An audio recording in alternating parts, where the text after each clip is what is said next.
Hi, എല്ലാവരും സുഖമായിരിക്കുന്നില്ലേ? ഞങ്ങളിവിടെ എല്ലാവരും സുഖമായിരിക്കുന്നു, എല്ലാവരും സന്തോഷമായിട്ടിരിക്കുന്നു. പിന്നെ എല്ലാവരും എൻ്റെ വീഡിയോസ് കാണുന്നുണ്ടെന്ന് അറിയുന്നുണ്ട്. അപ്പോൾ എല്ലാവരും ഒന്ന് ഈ കാണുന്നവർക്കൊന്ന് ലൈക്ക് ചെയ്തൂടെ? എല്ലാവരും കുറേ പേര് സബ്സ്ക്രൈബ് ചെയ്യാൻ ലൈക്കൊക്കെ ഉണ്ട്, എന്നാലും ഒത്തിരി കൂടി പേര് ചെയ്താലല്ലേ എനിക്കൊരു ഉപകാരമുള്ളൂ. സബ്സ്ക്രൈബ് ചെയ്തുള്ളവർ പിന്നെ ചെയ്യണ്ട കേട്ടോ, ഒരു പ്രാവശ്യം ചെയ്താൽ മതി. ലൈക്ക് എല്ലാവർക്കും ചെയ്തൂടെ, കമൻസൊക്കെ ഒന്ന് ഇട്ടൂടെ? അപ്പോൾ നമുക്ക് പിന്നെയും ചെയ്യണം എന്ന് തോന്നുമല്ലോ. അപ്പോൾ അതേപോലെ ഒന്ന് ചെയ്യും കേട്ടോ.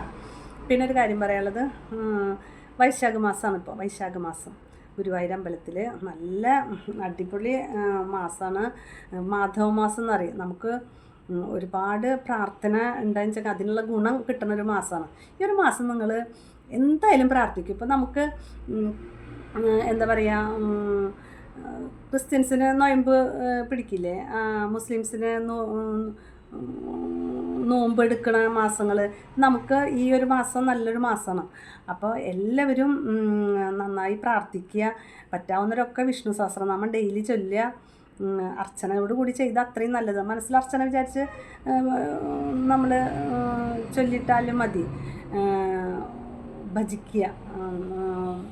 അപ്പോൾ അതിനുള്ള ഗുണങ്ങൾ ഇഷ്ടംപോലെ ഉണ്ടാവും. എൻ്റെ അനുഭവത്തിൽ നിന്നാണ് ഞാൻ പറയണത് കേട്ടോ.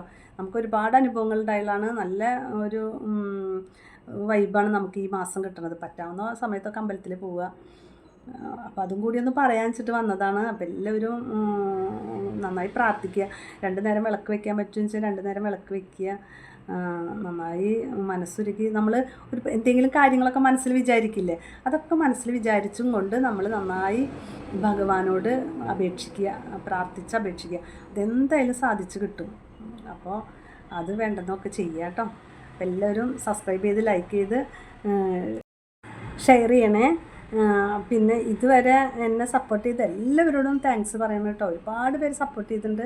അപ്പോൾ എല്ലാവരോടും താങ്ക്സ് പറയണം. എല്ലാവർക്കും വേണ്ടി ഞാൻ പ്രാർത്ഥിക്കുന്നു. ഈ മാസം പ്രത്യേകിച്ചും ഞാൻ എല്ലാവർക്കും വേണ്ടി പ്രാർത്ഥിക്കും കേട്ടോ. എല്ലാവരും സന്തോഷമായിട്ടിരിക്കണം. അപ്പോൾ എല്ലാവരോടും ഒന്നും കൂടി ഞാൻ പറയണം, പ്രാർത്ഥിക്കണം. ഒരുപാട് നമ്മൾ ദൈവത്തിനോട് അടുക്കുമ്പോഴാണ് നമുക്ക് കൂടുതൽ മനസ്സിന് സമാധാനം കിട്ടുന്നത്. അപ്പോൾ അതുകൊണ്ട് എല്ലാവരും പ്രാർത്ഥിച്ച് സന്തോഷമായിട്ടിരിക്കാൻ ദൈവത്തോട് പ്രാർത്ഥിക്കണം കേട്ടോ. ഓക്കെ.